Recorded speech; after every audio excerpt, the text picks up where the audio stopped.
What if I told you there are cities in America where you can buy a house for the price of a secondhand lawnmower? But even then, nobody wants to live there. These aren't ghost towns in the desert. They're real cities, with highways, schools, and football teams quietly falling apart. Schools are closing, grocery stores are disappearing, neighborhoods are vanishing street by street. So, what happened? Why are people leaving in droves? And what does it mean for anyone thinking of moving, investing, or just staying safe? This isn't just a real estate story, it's a warning. Come with me, city by city, and see for yourself. Number 10, Akron, Ohio. Coming in at number 10, we have Akron, Ohio. Akron used to be called the rubber capital of the world, and now it's becoming the empty house capital of Ohio. Akron has lost over 5% of its population just since 2020, dropping from 190,000 to under 180,000 residents. But here's the trick. The median home price is sitting at just $85,000. That sounds like a bargain, until you realize why. Picture this. Entire city blocks where every third house is boarded up. Commercial districts with more for lease signs than actual businesses. And neighborhoods where the only sound you hear is the wind whistling through broken windows. The collapse started when major tire manufacturers like Goodyear scaled back operations. Without those anchor jobs paying $60,000 to $80,000 a year, the economic domino effect was inevitable. Now, unemployment sits at 7.2%, well above the national average. Here's what nobody tells you about buying a cheap house in Akron. Sure, you might pay $85,000 for a property that would cost $300,000 in Columbus. But what happens when you need to sell? What happens when the last grocery store closes? Are you the type of person who can handle living in a city where the population has been declining for 40 straight years? If you think Akron sounds rough, wait until you see what's happening in our next city. Number 9, Shreveport, Louisiana. Number 9 might surprise you because this is a city that a lot of people still think of as up and coming. But the data tells a very different story about Shreveport, Louisiana. The population has declined by 8.5% since 2020. That's nearly 17,000 people who decided this city wasn't worth staying in anymore. The median home price has dropped to $78,000. And before you get excited about that number, let me paint you the full picture. Shreveport bet everything on casino gaming and oil refineries. But with Louisiana's oil industry consolidating and casino revenues dropping 30% post-COVID, the foundation of this economy is crumbling. Imagine living in a city where the biggest employer just announced another round of layoffs, where the downtown entertainment district has more empty storefronts than open businesses, and where your home value drops every month instead of appreciating. But here's the most concerning part. Property crime rates have increased 15% as economic desperation grows. When people can't find legitimate work, desperation takes over. So, let me ask you, what would you rather have? A $78,000 house in a declining city or rent in a growing market where your future looks brighter? Number 8, Dayton, Ohio. Hold up, I need to address something. If you're noticing a pattern here with Ohio cities, you're not wrong. The Rust Belt decline is accelerating, and Dayton is Exhibit A. Dayton has lost 60% of its population since 1960. 60%! That's not a gradual decline. That's a demographic collapse. We're down to just 135,000 people in a city built for 300,000. Drive through Dayton today, and you'll see entire neighborhoods that look like a zombie apocalypse movie set. Houses selling for $25,000, not because they're a good deal, but because nobody wants them. The GM plant closures decimated the middle class here. Average household income is $32,000, barely above poverty level for a family. The job market is so limited that young people leave immediately after high school. Speaking of young people leaving, our next city has a brain drain problem that's even worse. Number 7, Youngstown, Ohio. Okay, I promise this is the last Ohio city on the list. But Youngstown deserves its spot at number 7 because it's become the poster child for what happens when industry leaves and never comes back. Youngstown population peaked at 170,000 in 1960. And the current population is 60,000. That's a 65% decline over 6 decades. The city has literally shrunk by 2/3. Youngstown's economy was built on steel production, and when that collapsed in the 1970s, nothing replaced it. Unemployment has consistently stayed above 10% for the past decade. The median household income is just $28,000. Here's what daily life looks like. Limited public transportation, few grocery stores creating food deserts, minimal healthcare options, and an aging population as anyone with mobility leaves for better opportunities. But here's what I find fascinating. The city government has actually embraced planned shrinkage. They're deliberately consolidating services and converting empty lots into urban farms. It's innovative, but it's also an admission that growth isn't coming back. So again, let me ask you, what happens when a city gives up on growth and focuses on managed decline? Your guess is as good as mine. Number 6. Birmingham, Alabama. At number 6, we are moving down south to Birmingham, Alabama, and this one shocked me because Birmingham still has major corporate headquarters and a decent-sized metropolitan area. But the city proper has lost 12% of its population since 2010, dropping from 212,000 to 186,000. The median home price sits at $95,000, which sounds reasonable until you factor in the declining tax base and infrastructure problems. Birmingham's economy was built on steel and iron production, and while it's tried to diversify into healthcare and banking, the core city continues to hollow out as people move to surrounding suburbs. Here's the problem. Birmingham suffers from extreme urban sprawl. The metropolitan area covers 2,200 square miles. Compare that to Portland, Oregon's 460 square miles with a similar population. When you spread infrastructure costs across that much area, with a declining population, basic services become unsustainable. Crime rates in Birmingham are 3 times the national average. Public schools are underfunded. The downtown area, while showing some signs of revitalization, still has significant vacancy rates. Well, the issue is, at what point does a city become too spread out and too emptied out to maintain quality of life? Before we reveal our top 5 cities that are quietly becoming ghost towns, I need to ask you something. Are you seeing this pattern in your own area? Drop a comment and let me know if your city is showing these warning signs. And if this data is opening your eyes to things you never considered before moving somewhere, hit that subscribe button for more deep dive into housing market trends and population data that could save you from making a costly mistake. Now, our top 5 cities are where things get absolutely insane. We're talking about places where the population decline is so severe that city services are being cut, where home values are dropping month after month, and where the last businesses are packing up and leaving. Number 5. Flint, Michigan. Number 5 is Flint, Michigan. And yes, the water crisis is part of the story, but what's happening there goes way beyond contaminated pipes. Flint has lost 57% of its population since 1960. This is a city that once housed over 200,000 people, but now struggles to maintain basic services for just 85,000 residents. The water crisis that made national headlines was just the symptom of a much deeper problem. A city that can't afford to maintain its infrastructure because the tax base has completely collapsed. When General Motors closed major plants in Flint, it wasn't just job losses. It was the destruction of an entire economic ecosystem. Suppliers, restaurants, service businesses, retail stores, everything that depended on those GM paychecks disappeared.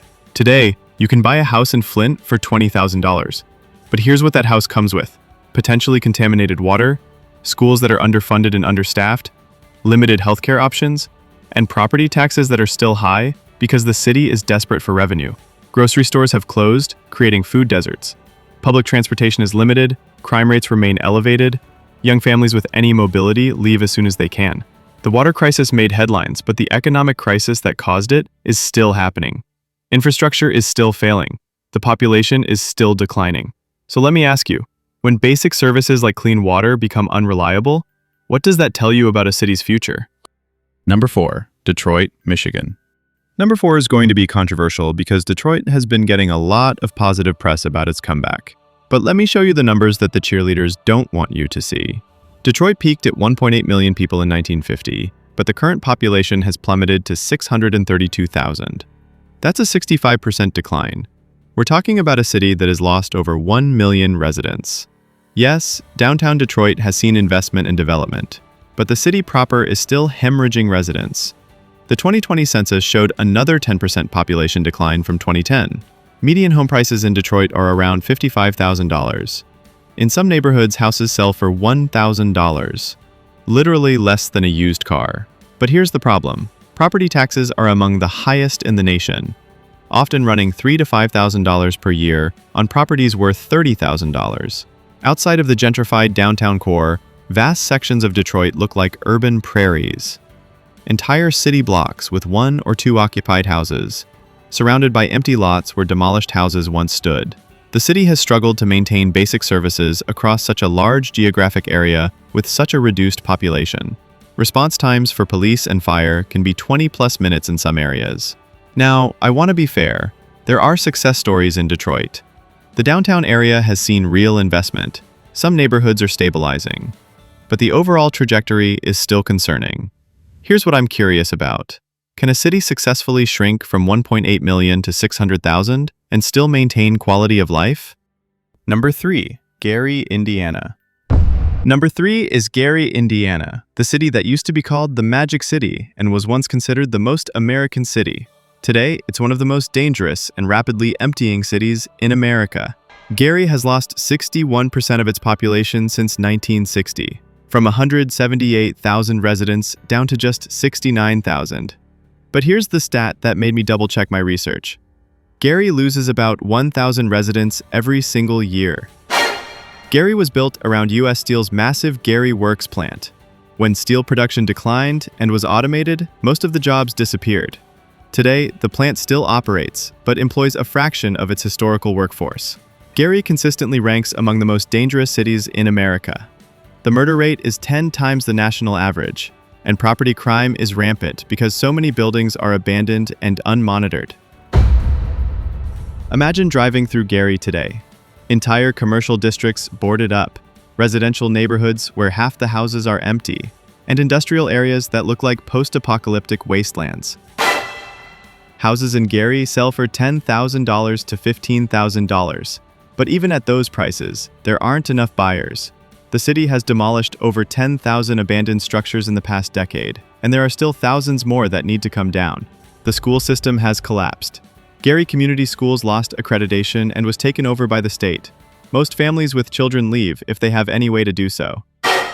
Basic city services are stretched thin. Some areas have irregular garbage collection, street maintenance is minimal, and economic development is almost non-existent. Gary represents the extreme end of what happens when a city's economic foundation disappears and nothing replaces it. It's not just population decline, it's societal breakdown. Number 2, Saginaw, Michigan. Number 2 brings us back to Michigan with Saginaw, a city that exemplifies how quickly things can spiral when economic decline meets poor planning. Saginaw has lost 45% of its population since 1960, dropping from 98,000 to just 44,000 residents. But the pace of decline is accelerating. They lost 8% of their population just between 2010 and 2020. Saginaw's economy was built on automotive manufacturing and lumber. When those industries declined, nothing filled the void. Unemployment consistently runs 2 to 3 points above the national average. The median home price in Saginaw is $42,000, and that's not because housing is affordable. It's because demand has collapsed. Properties sit on the market for months without buyers. Saginaw has some of the highest crime rates in Michigan. The school system is struggling with declining enrollment and budget shortfalls. Healthcare options are limited as medical facilities close or consolidate. Large sections of the city show visible signs of abandonment. Empty storefronts, boarded-up houses, and infrastructure that's clearly not being maintained. But if you think Saginaw sounds challenging, wait until you see our number 1 city, because what's happening there is absolutely unprecedented. Number 1, East St. Louis, Illinois. Number 1 on our list is East St. Louis, Illinois. And I'm not exaggerating when I say this might be the most dramatic urban decline in American history. East St. Louis peaked at 82,000 residents in 1950. Today's population, 18,000. That's a 78% decline. We're talking about a city that has essentially disappeared. East St. Louis was once a major industrial center with stockyards, steel mills, and manufacturing plants. When those industries left, they took the middle class with them. Today, it's one of the poorest cities in America, with a median household income of just $21,000. East St. Louis consistently ranks as one of the most dangerous cities in America. The murder rate is among the highest in the nation. Property crime is endemic because so much of the city is abandoned. The city has struggled to maintain basic services. Streetlights don't work in many areas. Roads are full of potholes. Water and sewer systems are aging and unreliable. Houses in East St. Louis sell for $5,000 to $10,000, but even at those prices, there are few buyers. The city has demolished hundreds of abandoned buildings, but hundreds more remain. The school system has been through multiple reorganizations and state interventions. Most families with children move away if they possibly can. East St. Louis has faced multiple financial crises and has required state intervention to avoid bankruptcy. Basic city services are minimal.